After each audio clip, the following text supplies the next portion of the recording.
মন যখন সাধারণ ছক ভাঙে তখন সে নতুন বাস্তবতা গড়ে তোলে।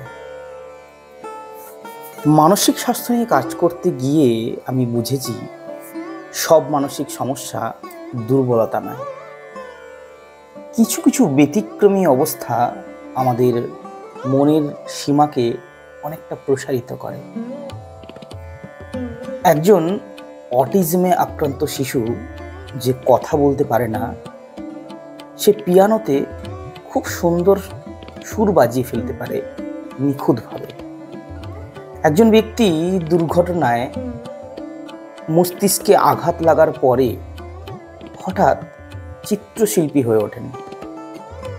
কিংবা একজন নারী যার সাইনেস্থিয়া আছে, তিনি মানুষের আবেগকে রঙে দেখতে পান। এইসব কাহিনী কল্পনা নয়, চিকিৎসা বিজ্ঞানে প্রমাণিত বাস্তব।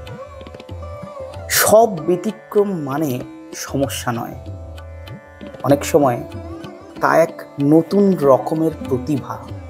একজন ক্লিনিক্যাল সাইকোলজিস্ট এবং গ্রাফোলজিস্ট হিসেবে আমি বিশ্বাস করি আমাদের দায়িত্ব শুধু চিকিৎসা নয়, বরং বোঝা, শ্রবণ করা এবং সযত্নে সেই অসাধারণ প্রতিভাকে মর্যাদা দেওয়া।